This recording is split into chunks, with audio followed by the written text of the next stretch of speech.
오늘 예배 나오신 모든 분들을 주님의 이름으로 축복하고 환영합니다. 오늘 우리에게 주신 하나님 말씀의 제목은 하나님의 시험, 테스트입니다.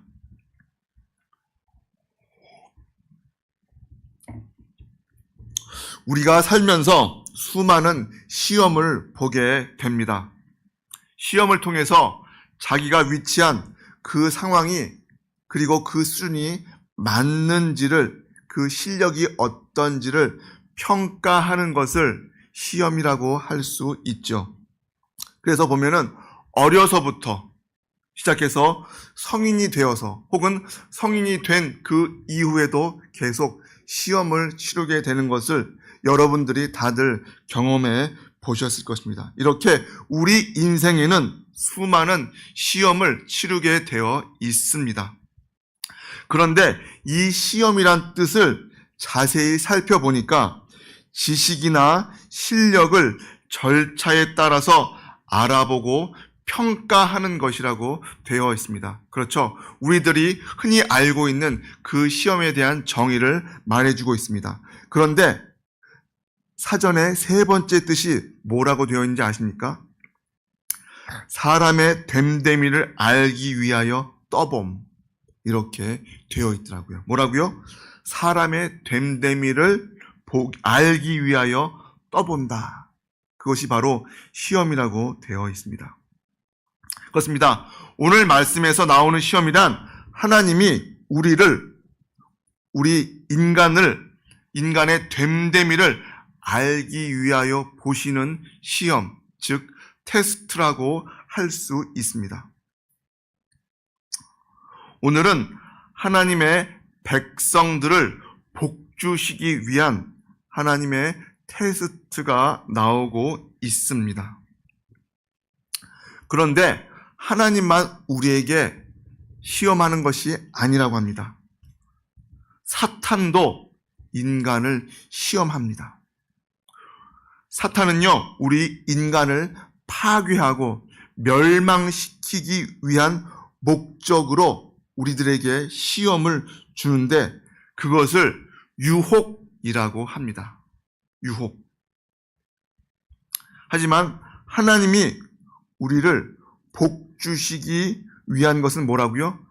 테스트입니다. 오늘 본문 1절에 보면 하나님이 아브라함을 시험하시려고 그를 부르시되라고 되어 있는 것을 볼 수 있습니다. 전지전능하신 하나님께서 한 인간의 내면을, 한 인간의 속마음을 알지 못해서 궁금해 하셔서 테스트하는 것일까요? 그 사람의 속을 보지 못해서, 알지 못해서 그에게 시험을 주는 것이 아닙니다. 하나님은 우리의 모든 것을 알고 계신 분이십니다. 심지어는 뭐예요? 내가 알지 못하던 것도 다 기억나게 해주시는 하나님은 우리 인간의 모든 것을 알고 계시고 태초부터 영원까지 다 알고 계신 분이십니다. 다시 말해서 하나님은 인간의 과거, 현재, 미래, 그리고 영원까지도 다 알고 계십니다. 최후의 만찬 때 예수님께서 제자들에게 이렇게 말씀하십니다. 너희들이 나를 다 버리게 될 것이다. 그렇게 말씀하셨을 때 제자들이 뭐라고 말합니까? 깜짝 놀라서 그런 일 없을 것이라고 이야기하죠. 심지어 베드로는 뭐라고 말합니까? 저는 죽기까지 예수님을 따르겠습니다. 라고 그렇게 고백을 했습니다.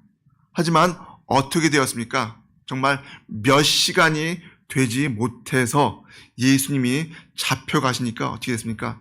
모두 다 뿔뿔이 흩어지고 말았다는 것이죠.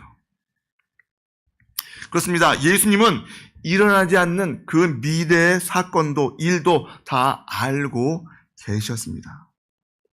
시험의 목적이 무엇입니까? 오늘 하나님께서 아브라함의 중심, 그리고 아브라함의 생각과 아브라함의 그릇, 그 모든 것을 알고 계심에도 왜 굳이 아브라함을 시험하셨을까요? 본문 1절에 나오고 있는 그 시험, 이 시험의 히브리 원어를 보면은 니사라고 되어 있습니다. 니사. 니사는 시험하다는 의미도 갖고 있지만 증명하다라는 뜻도 갖고 있습니다. 뭐라고요? 증명하다.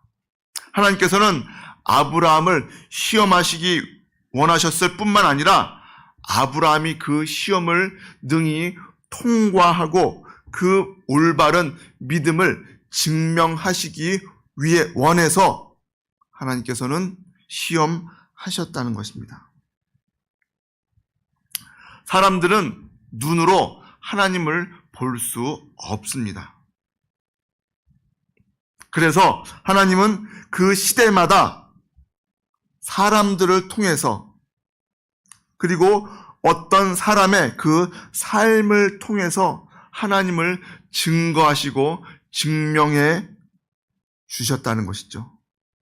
아브라함, 이삭, 야곱 뿐만 아니라 성경에 나오고 있는 수많은 선지자, 제자들, 하나님의 사람들을 통해서 무엇을 말씀하고 있습니까? 바로 하나님을 드러내 보이신다는 것이죠. 우리들은 하나님을 만질 수도, 볼 수도, 맡을 수도 아무것도 알 수가 없습니다. 하지만 성경에 나오는 귀한 하나님의 인물들을 통해서 이 사람들이 어떻게 하나님을 찬양하고 하나님을 경배하며 살았구나를 배우고 알 수가 있다는 것이죠. 여러분, 신앙이 무엇입니까? 신앙이 무엇입니까? 라고 질문을 한다면 그 질문 앞에 정확히 무엇입니다, 이것입니다 라고 확실하게 말할 수가 없습니다. 왜 그렇습니까? 믿음은 영적인 것이고 내적인 부분에 있기 때문에 그렇다는 것이죠. 그런데 오늘 아브라함은 그 믿음을, 자신의 믿음을 어떻게 합니까? 행동으로써 우리들에게 보여주고 있습니다. 아브라함을 말할 때 우리들은 흔히 믿음의 조상 아브라함이라고 말을 합니다. 또한 오늘 우리들이 함께 읽었던 창세기 22장 이 말씀을 믿음장이라고 불려지기도 합니다. 왜 그렇습니까? 아브라함의 믿음이 행동으로 고스란히 나타나 있기 때문에, 또한 우리들이 이 모습을 보면서 우리도 역시 아브라함처럼 살기 원하시는 하나님께서 오늘 우리들에게 말씀해 주시고 있는 것입니다. 야고보서 2장 22절 말씀 보면 우리 조상 아브라함이 그 아들 이삭을 제단에 드릴 때 행함으로 의롭다 하심을 받은 것이 아니냐. 내가 너의 믿음이 그의 행함과 함께 일하고 행함으로 믿음이 온전하게 되었느니라. 아브라함은 완벽한 사람이었을까요? 아브라함은 완벽한 사람이 아니었습니다. 우리 목사님이 가끔 설교하실 때 나오죠. 아브라함은 자기 아내를 몇 번이나 팔아먹었다고요? 네? 네, 2번. 2번이나 자기 아내를 팔아먹었어요. 한 번도 아니고 2번이나 자기 목숨 부지하려고. 요즘 그렇게 한다면 어떻게 될까요? 바로 뭐예요? 끝이죠, 끝. 부인을 자기 여동생이라고 속이는 정말 부끄러운 그런 행동을 했다는 것입니다. 그렇지만 그는 하나님께서 자기에게 말씀하신 것을 반드시 이루어 주실 것이라는 믿음을 갖고 그 굳은 믿음을 오늘 증명해 보이고 있습니다. 그리고 성경은 그의 믿음이 행함을 통해서 온전하게 되었다고 말씀해 주고 있습니다. 사람은 자신이 믿는 대로 행하게 되어 있습니다. 한마디로 믿으면 행한다는 것이죠. 하나님께서 살아계심을 믿어서 지금 이 시간 교회에 나와서 예배하는 것이고 영원한 하나님의 나라가 있음을 믿는 사람들은 삶의 가치를 하나님 나라에 두고 살게 된다는 것입니다. 그럼 아브라함은 무엇을 믿었을까요? 히브리서 11장 17절 말씀해 보면 아브라함의 자손이 이삭으로 말미암게 될 것을 믿었다는 것입니다. 우리들 다 같이 창세기 21장 12절 말씀 같이 합독하시겠습니다. 바로 옆장이죠. 창세기 21장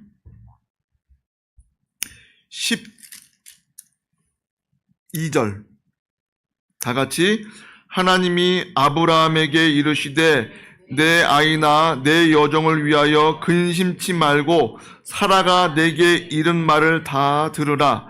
이삭에게서 나는 자라야 내 씨라 칭할 것임이니라. 하나님께서는 이미 아브라함에게 이삭에게서 나오는 자라야 내 씨라 칭할 것이다. 그렇게 말씀해 주셨습니다.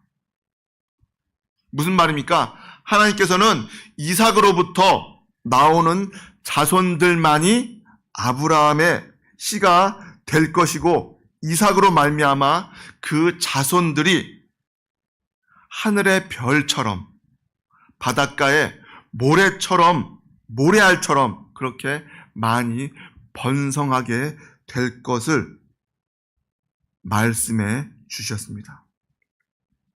그런데 그 이삭을 번제물로 모리아산에서 죽여서 번제로 드리라는 하나님의 음성을 들었을 때 그것은 아브라함의 믿음을 시험하는, 믿음을 증명하는 테스트였다는 것입니다. 여러분, 번제가 뭔지 아십니까? 번제.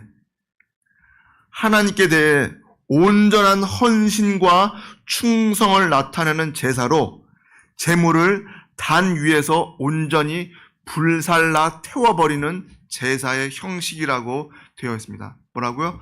단을 쌓고요. 그 위에 제물을 잡아서 완전히 태워서 재로 만들어 버리는 거예요. 그런데 누구를 제물로 바치라고요? 아들, 그것도 하나밖에 없는 아들을 제물로 바치라고 말씀하고 있습니다.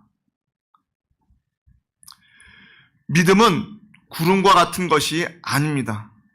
믿음은 삶이란 것입니다. 삶을 통해서 증명되어지지 않으면 믿음은 헛것이고 죽은 것이라고 할 수 있습니다. 그렇게 우리들이 살아가면서 우리들의 믿음을 증명해 보일 수 있는 자들이 되어야 할 것입니다. 하나님은 아브라함의 믿음의 그릇을 아셨습니다. 사람마다 믿음의 그릇이 다 다르다는 것이죠. 지금 여기 나와 있는 우리들도 어떠한 분량을 담을 수 있는지는 아무도 알 수 없지만 하나님은 알고 계십니다. 야곱은요, 자신의 12 아들을 위해서 죽기 전에 축복 기도를 해줍니다. 근데 그 기도의 내용이 모두 똑같았을까요? 다 달랐습니다. 성경은 각 사람의 분량에 따라서 축복하고 있음을 말씀해 주고 있습니다. 특별히 11번째 아들이었던 요셉은 야곱의 가장 사랑하는 아들이었기 때문에, 또 자신을 죽이려고 했던 그 형제들을 용서하고 품은 그러한 귀한 자식이었기 때문에 그 요셉에게만 다른 형제와 달리 2배의 기도의 내용이 나오고 있습니다. 바로 영적인 장자로서의 갑절의 복을 받았다는 것이죠. 하나님은 감당치 못할 시험을 우리들에게 허락하지 않으신다고 말씀하고 있습니다. 고린도전서 10장 13절 말씀에 사람이 감당할 시험밖에는 너희가 당한 것이 없나니 오직 하나님은 미쁘사 너희가 감당하지 못할 시험 당함을 허락하지 아니하시고 시험 당할 즈음에 또한 피할 길을 내사 너희로 능히 감당하게 하시느니라. 뭐라고요? 우리 각 사람에게 인생 가운데 시험이 있죠. 근데 그 시험이 어떤 시험이라고요? 감당하지 못하는 시험이 아니라 감당할 만한 시험을 허락해 주시고, 또한 그 시험이 올 때 어떻게 한다고요? 피할 길을 내어 주셔서 그 시험을 감당할 수 있게 해 주신다고 하십니다. 다시 말해서 하나님은 각 사람의 분량을 아시기에 그 분량에 맞게 시험을 주신다는 것입니다. 만약 오늘 아브라함에게 주신 이 시험을 그 아내 사라에게 주었다면 어떻게 되었을까요? 사라는 결코 감당할 수가 없었을 것입니다. 생각해 보세요. 하나님께서 사라에게 찾아오셔서 사라야, 내가 내 아들 이삭을 모리아 산에 가서 번제물로 드려라. 번제물로 바쳐라. 라고 했다면 예, 알겠습니다. 라고 하면서 바로 순종했을까요?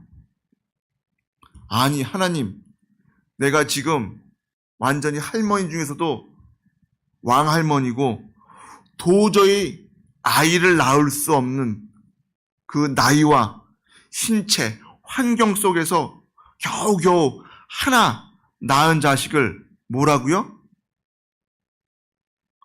번제물로 바치라고요? 나는 못해요. 절대로 안 합니다. 라고 소리쳤을 거예요. 심지어 그 사실을 아브라함에게 들었다면 어떻게 했을까요? 난리가 났겠죠. 그런데 그런 사라에게는 하나님께서 똑같은 테스트를 하지 않으셨습니다. 하나님께서 아브라함에게 번제물로 아들을 바치라고 한 그 말씀에 그는 어떻게 반응하고 있습니까? 3절 말씀 보면 아브라함이 아침에 일찍 일어나 나귀의 안장을 지우고 두 사환과 그 아들 이삭을 데리고 번제에 쓸 나무를 쪼개어 가지고 떠나 하나님의 자기에게 지시하는 곳으로 가더니, 어떻게 했다고요? 밤중에 하나님을 만났는데 다음날 아침 새벽 일찍이 아들을 데리고 종들을 데리고 길을 떠났다는 것입니다. 여기서 아침 일찍이 떠났다는 것은요, 무엇을 의미하느냐? 아브라함이 인간적으로 하나님의 그 말씀을 들었을 때 기쁘고 즐거운 마음으로 눈이 떠졌을까요? 우리들이 옛날에 학교 다닐 때 소풍 가기 전날에 잠이 안 와서 눈이 일찍 떠졌던 것처럼 기쁜 마음으로 눈이 떠진 이른 아침이 아니라 뭐예요? 정말 제대로 잠도 못 자고 어떻게 나에게 이런 일이 있을 수 있을까라고 하는 그런 고뇌 가운데 잠을 제대로 청할 수 없었지만 그럼에도 불구하고 그 즉시 이른 아침에 순종함으로써 모리아산으로 출발할 수 있었습니다. 우리들이 이 말씀을 볼 때 신앙의 분량이 다 다릅니다. 믿음의 분량이 다 다르기 때문에 이 사건을 올바르게 100% 이해할 수 없습니다. 그럼에도 불구하고 아브라함은 하나님의 명령을 따라서 그대로 순종했던 것을 볼 수 있습니다.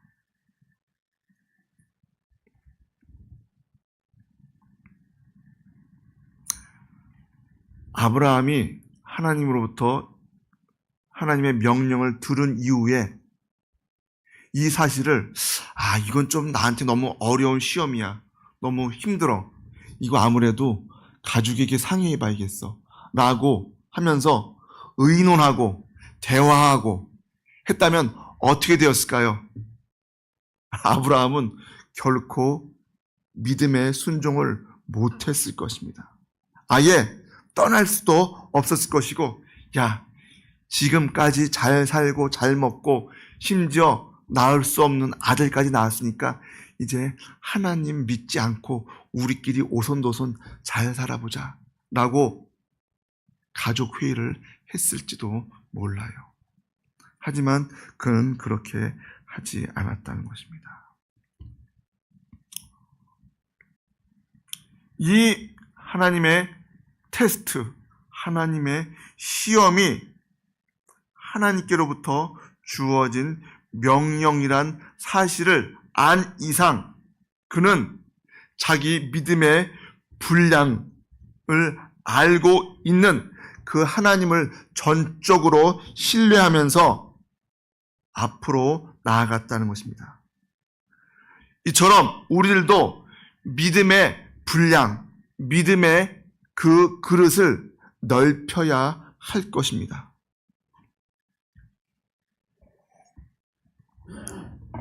자, 그리고 3일 길을 떠나서 모리아 산이 보이는 곳에 도착하게 됩니다.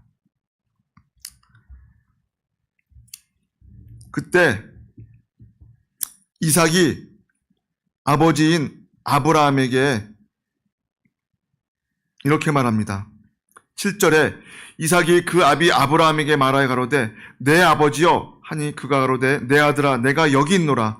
이삭이 가로되 불과 나무는 있거니와 번제할 어린 양은 어디 있습니까? 이삭은요 지금 유치원에 다니고 있는 어린 꼬마가 아니었습니다.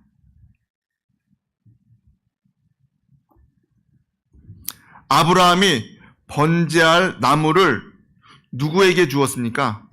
아들 이삭에게 주었다는 것입니다. 그리고 자기는 불과 칼을 양손에 들고 앞으로 갔다는 것이죠. 뿐만 아니라 7절 말씀처럼 이삭이 번제에 대해서 정확히 알고 있었다는 사실입니다. 그렇다면 최소한 청소년 이상의 성장한 상태였다는 것입니다. 그럼에도 불구하고 9절 말씀에 보면은 하나님이 그에게 지시한 곳에 이른지라 이에 아브라함이 그곳에 단을 쌓고 나무를 버려놓고 그 아들 이삭을 결박하여 단 나무 위에 놓고.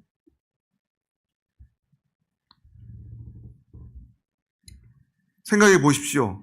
자기를 지금 번제물로 제물로 바치겠다고 아버지가 칼을 들고 서 있는데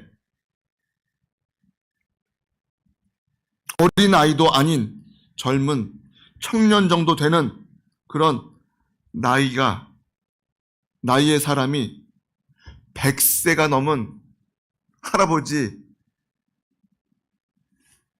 한번 확 밀치고 도망갈 수도 있지 않겠습니까? 여러분들이 지금 이 시간 내가 이삭이라고 한번 생각해 보십시오. 얘 아버지 저를 잡아 잡수세요 라고 하면서 가만히 결박하고 있는데도 가만히 있을 사람이 단 한 사람에도 있겠습니까? 충분히 반항할 수 있었고 저항할 수가 있었다는 것입니다. 그런데 이삭은 어떻게 하고 있습니까?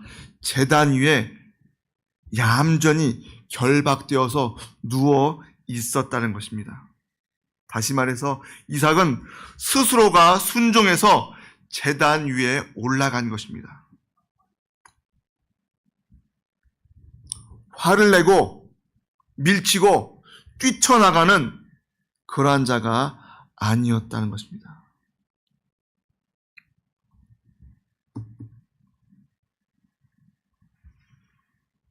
여기서 생각해 볼 것이 있습니다.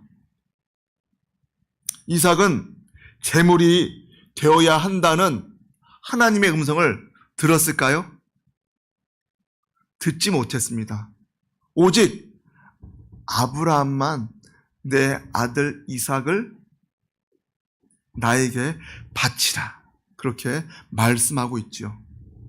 그런데 그 아들은 보통 아들이 아니었습니다. 자식 10명 중에 1명. 그것도 쉽지 않죠. 아니, 있을 수 없죠. 근데 단 하나밖에 없는 귀한 아들을 바치라고 하나님께서 말씀하고 있습니다. 여러분, 2절 말씀 다 같이 한번 읽겠습니다. 22장 2절 말씀. 여호와께서 가라사대 내 아들 내 사랑하는 독자 이삭을 데리고 모리아 땅으로 가서 내가 네게 지시하는 한 산 거기서 그를 번제로 드리라. 하나님께서는 이미 이삭이 어떤 존재인지 아브라함에게 어떤 존재인지 알고 말씀하고 있습니다. 뭐라고요? 내 아들, 내 사랑하는 독자 이삭. 왜 굳이 네 아들을 데리고 모리아 산으로 가라 라고 하신 것이 아니라 어떻게 보면 일부러 하신 것 같아요. 너의 아들, 네가 사랑하는 너의 하나밖에 없는 그 아들을 나에게 바치라. 그렇게 말씀하고 있는 것입니다.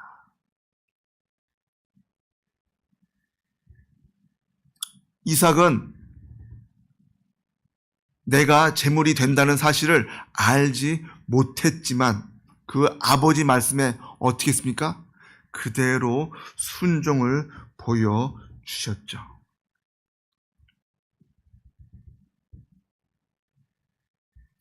그는 직접 듣지는 못했지만 아버지가 하시는 그 모습을 보고 그대로 순종하였다는 것입니다. 그래서 흔히들 이 말씀을 신약에 예수님이 십자가에 달려 돌아가신 그 예표로 보여준다고 말하고 있습니다. 예수님께서 십자가에 달릴 때 어떻게 하셨습니까? 거부하시고 저항하지 않으셨죠.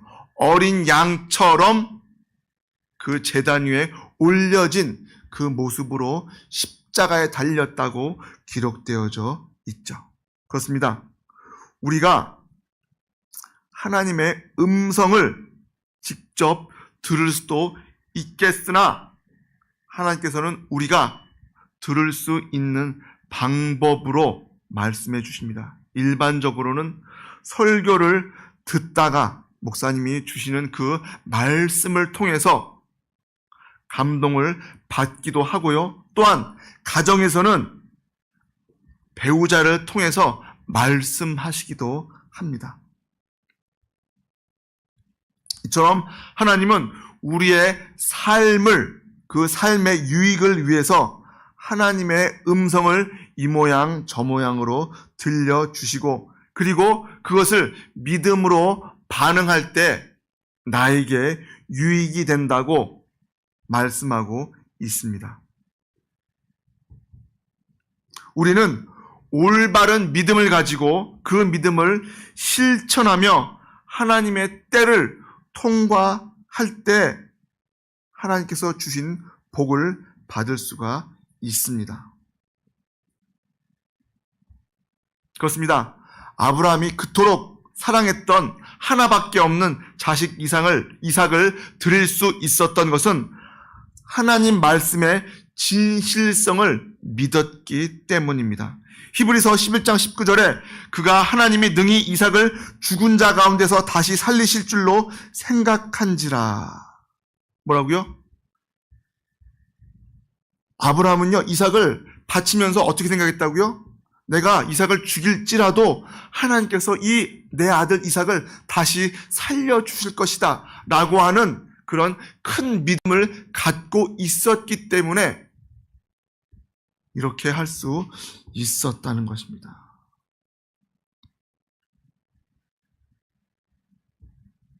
그렇습니다.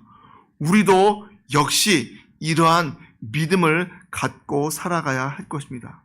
시험이 올 때 인간적으로 너무나 힘들고 정말 이루 말할 수 없는 고통이 있겠죠. 하지만 그럼에도 불구하고 그 시험을 어떻게 한다고요? 우리들이 충분히 감당할 수 있는 시험을 주신다고 약속해 주셨고, 또한 그 시험을 어떻게 한다고요? 피할 길을 주신다고 우리에게 약속해 주신 사랑의 하나님이시라는 것입니다.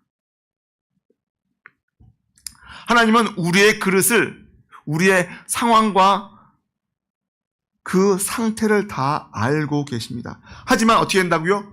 우리는 내가 갖고 있는 그 믿음의 분량을 하나님께 증명할 수 있는 자들이 되어야 한다는 것입니다. 내 믿음을, 내 신앙을 하나님께 나타낼 수 있는 자들이 되어야 할 것입니다. 하나님은 아브라함에게 이삭을 번제물로 드리는 그러한 테스트를 통해서 그의 믿음을 증명하였고 그를 볼 수 있게 되었습니다.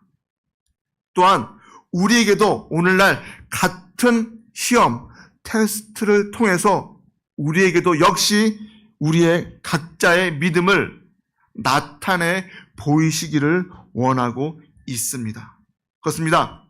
아브라함과 이삭처럼 우리의 믿음을 삶의 현장 속에서 증명하고 살아가는 저와 여러분 되시기를 주님의 이름으로 축복합니다. 다 같이 자리에서 일어나셔서 오늘 말씀을 생각하시면서 내 믿음을 내 삶 가운데 증명해 보일 수 있는 삶으로 나타나게 해달라고, 그렇게 살아갈 수 있게 해달라고 다 같이 합심해서 기도하시겠습니다.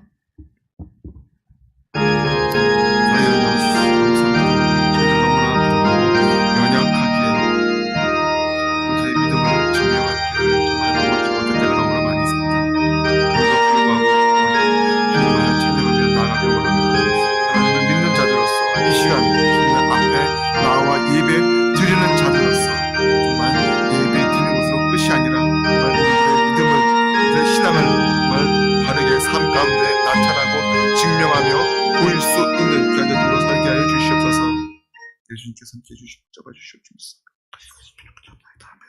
사랑의 하나님 아버지 감사합니다. 오늘 이 시간 믿음장 아브라함의 믿음을 테스트하신 그 하나님, 그리고 그 테스트를 능히 통과하는 자기의 그 갖고 있는 순수한 신앙을 내어 보여 증명한 그 아브라함의 믿음을 통해서 우리도 역시 삶 가운데 나의 믿음을, 나의 신앙을 나타내 보일 수 있는 자들로 살아가기 원하는 귀한 하나님의 백성들로 인도하여 주시옵소서. 이제는 우리 주 예수 그리스도의 크신 은혜와 무한하신 하나님의 사랑하심과 성령님의 감동, 감화, 인도, 교통, 충만하심이